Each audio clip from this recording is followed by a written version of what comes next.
Hey everyone, welcome back to the channel and welcome to part 3 of our PyTorch versus TensorFlow series. In this video, we are going to build and train the same CNN image classification model, but this time using TensorFlow with Keras. We'll train it on the CIFAR-10 dataset, evaluate its accuracy, save the model, and prepare it for our Django comparison app. TensorFlow is one of the most widely used deep learning frameworks, especially in production environments, and Keras makes the entire workflow incredibly streamlined from building layers to training and saving models. So this video will give you a clear understanding of how TensorFlow handles the same project compared to PyTorch, both in terms of coding style and training behavior. So let's get started. In this video, first we will import TensorFlow and prepare the CIFAR-10 dataset. Then we will build a CNN architecture using Keras. After that, we will train the model and evaluate the test accuracy. Then we will save the trained TensorFlow model, and at the end, we will test it on real images, the same ones we used in our PyTorch video. Okay. First, let me quickly show you the images I downloaded from the internet that we'll be testing our TensorFlow model on. So these are the images right here.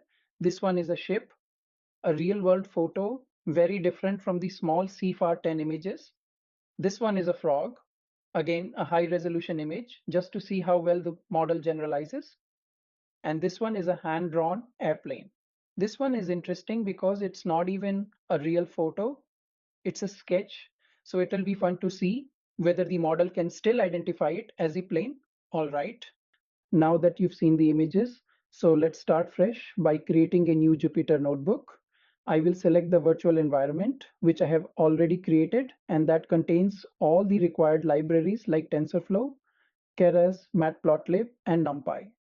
If you're not sure how to launch Jupyter Notebook from a virtual environment, don't worry. I've already created a separate step-by-step video for that. I'll leave the link in the description. You can check it out if you need help setting up your environment. All right, let's start by importing the libraries.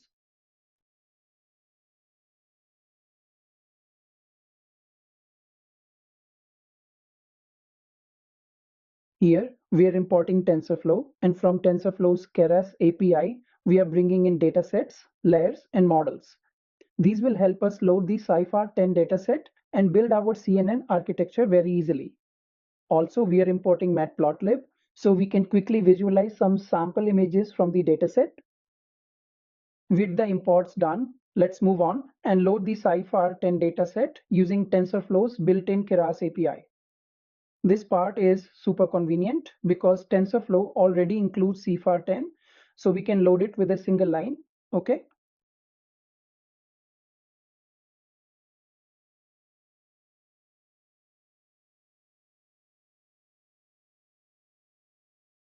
This gives us four components, X-train and Y-train, which are our 50,000 training images and labels, and X-test and Y-test, which are our 10,000 test images and labels. TensorFlow automatically downloads the dataset the first time you run this cell, and after that, it loads instantly. Let's quickly check the shape of our training data to understand what TensorFlow has loaded. Xtrain.shape will show us the dimensions of the training images. 50,000 images, each image is 32 by 32 pixels and has 3 color channels. This confirms that our dataset is correctly loaded and in the expected format. Now let's also check the shape of the training labels. This will tell us how many labels we have. The output is typically 50,000, 1, which means we have 50,000 labels, one for each training image. Each label is wrapped in an extra dimension, so it's shown as 1 instead of a plain integer. Now let's define a simple Python list called classes. These are the 10 categories present in the CIFAR-10 dataset in the exact order that TensorFlow returns their numeric labels. So whenever the model outputs a label like 0, 1, or 2, we can easily map it back to a readable name like plane, car, or bird. This will help us interpret model predictions later in the video. Now by default, the CIFAR-10 labels come in the shape 50,000, 1. And that means each label is inside a small array. For easier processing, especially when using TensorFlow or Keras, it's more convenient to flatten this so all labels become a one-dimensional array.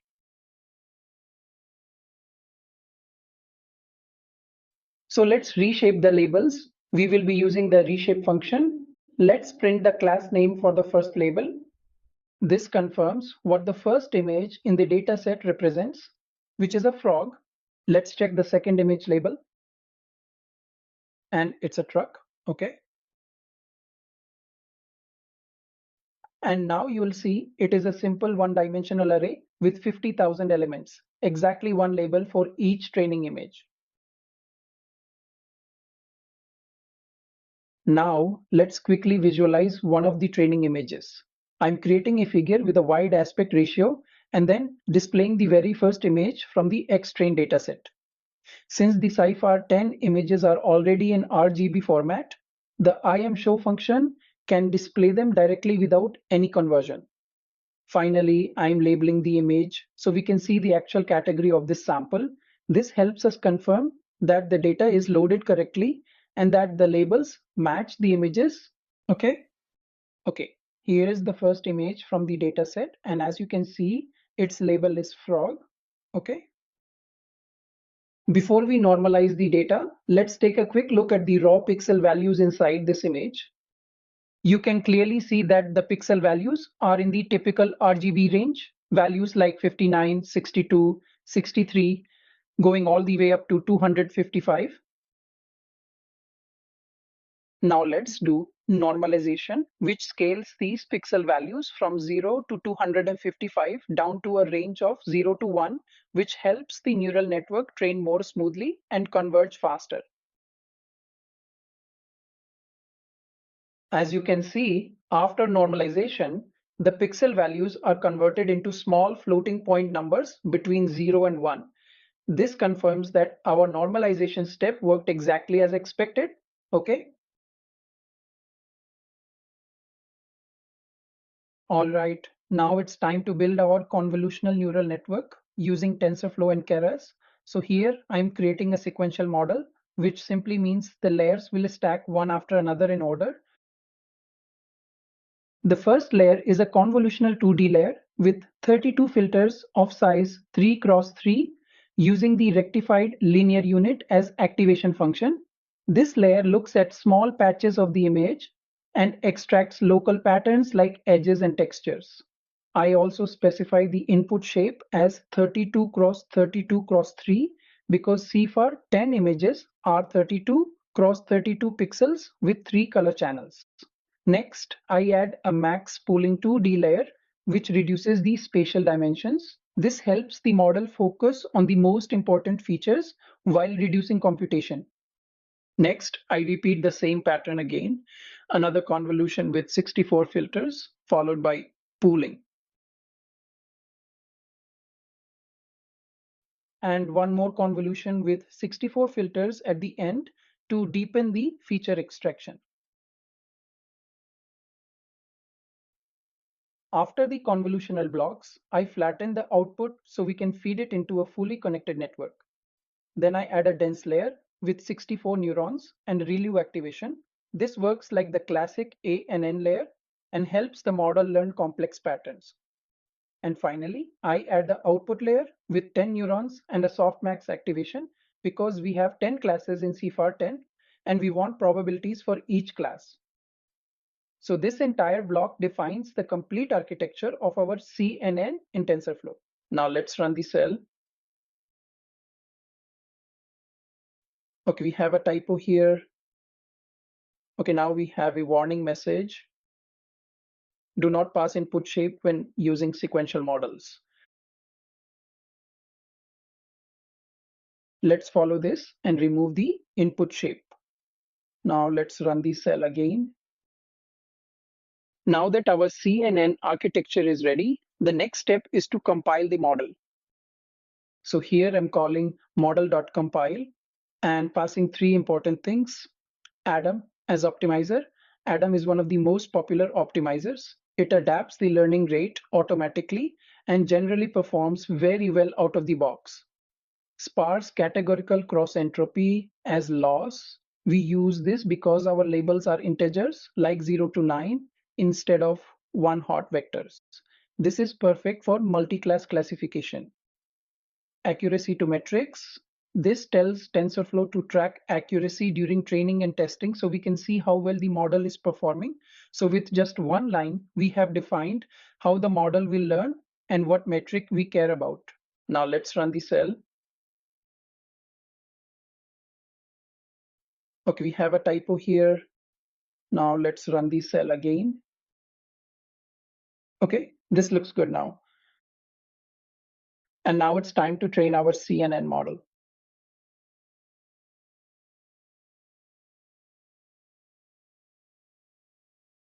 We will call the model.fit function and will pass the following: X train and Y train. These are our training images and labels.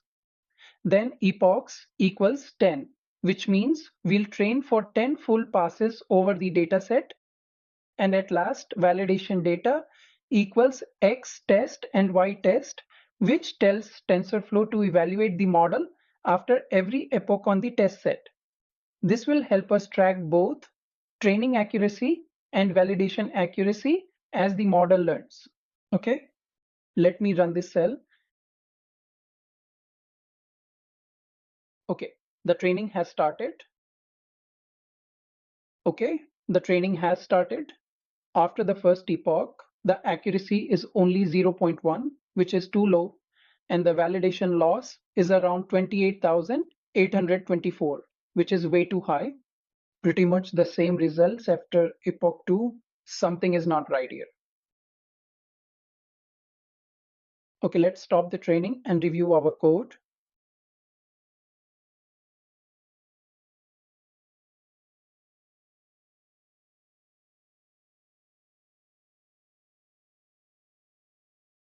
This looks good to me. Compile looks good. And model also looks good.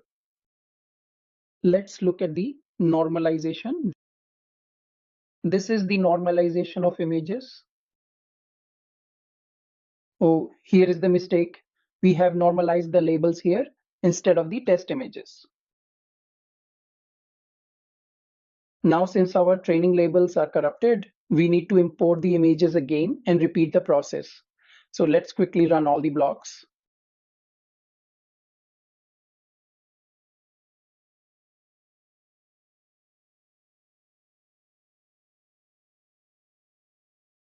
All right, training has started again. Let's see how things look this time.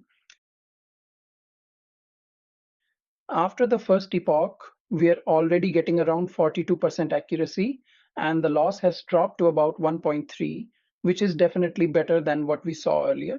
So this is a good sign that everything is working as expected.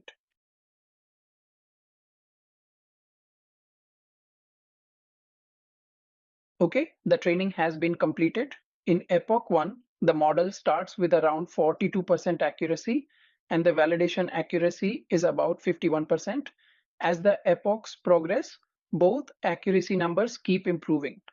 By epoch 10, the training accuracy reaches around 76%, and validation accuracy is close to 69%, which is great for a simple CNN trained on CIFAR-10. So our TensorFlow model is learning well and performing almost the same as our PyTorch version from the previous video. Okay.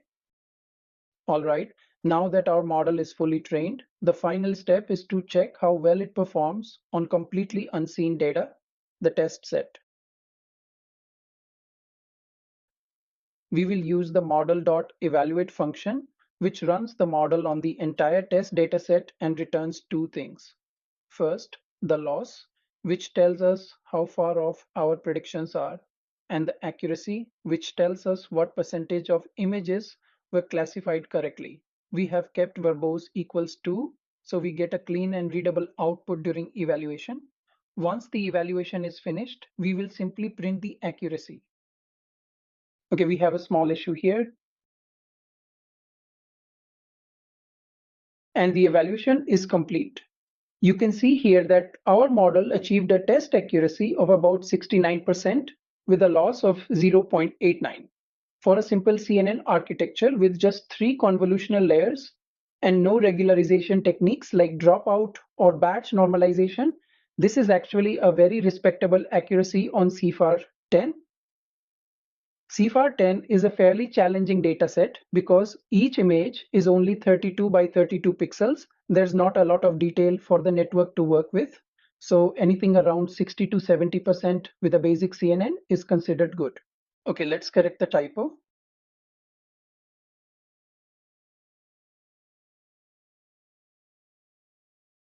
All right, now let's visualize how our TensorFlow CNN actually trained over the 10 epochs.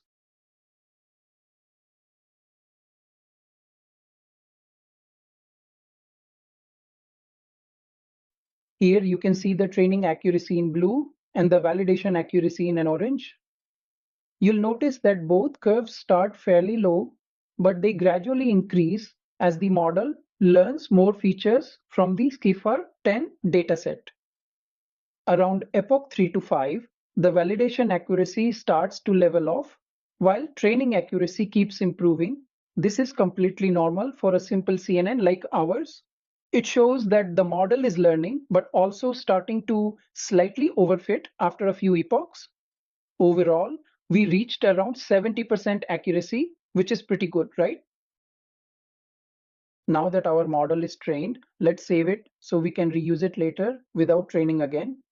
TensorFlow makes this super easy. We can save the entire model, including the architecture and the trained weights, using just one line. I'm saving it in the new recommended .keras format, and I'm also excluding the optimizer since we don't need it for inference. This creates a clean, portable model file that we can load anytime for predictions or deployment. Okay, all right. And here you can see the model we just saved. This is the file we created a moment ago, and this is the exact model we'll be loading later when we build the Django app. So everything looks good. The model is saved successfully and ready to use. Perfect. Now let's load the model we just saved. TensorFlow makes this really simple. We use the load model function and point it to our .keras file. This loads the full architecture and all the trained weights back into memory. This is super helpful when you want to deploy the model, run predictions in a separate script, or just avoid retraining every time. All right, now let's test our trained TensorFlow model on some real images downloaded from the internet. For this section, I'll just copy paste the code and I won't explain it line by line because we're doing the exact same steps that we already did earlier with the CIFAR-10 images. We will use the model we have loaded in the previous step. The only difference is the input image. We load the image, resize it to 32 by 32, normalize it just like during training, and then send it to the model for prediction. The model returns a probability distribution, and we take the class with the highest confidence. Let's try this out with an image of a ship. Here's the picture. This is just a regular ship image I downloaded from the internet. All right, with this image ready, let's go ahead and run the code to see what our TensorFlow model predicts. All right, and the model got it right. It correctly predicted that this image is a ship with a confidence of about 99%. That's a really strong confidence score, especially considering this is an image downloaded from the internet and not part of the original dataset. So our TensorFlow model is clearly generalizing well. Okay, next one is a frog. Again, a high resolution image just to see how well the model predicts this one.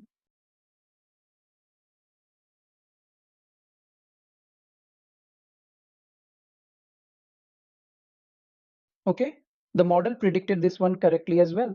It identified the image as a frog with full 100% confidence. That's exactly what we want to see. All right, that brings us to the end of this video. We successfully built a complete CNN image classifier using TensorFlow and Keras, trained it on the CIFAR-10 dataset, evaluated its accuracy, and even tested it on real-world images that we downloaded from the internet. Our TensorFlow model performed really well, reaching close to 70% accuracy, which is right in line with what we saw in the PyTorch version. This means we now have two trained models, one in PyTorch and one in TensorFlow. And in the next video, we're going to use both of them inside our Django web application and compare their predictions side by side on the same image. I'll leave the GitHub link for all the code in the description, along with links to the previous videos in this series. If you've enjoyed this and you're excited to see how PyTorch and TensorFlow models perform inside a real interactive web app, make sure to like the video, subscribe, and continue to part 4. Thanks for watching, and I'll see you in the next one.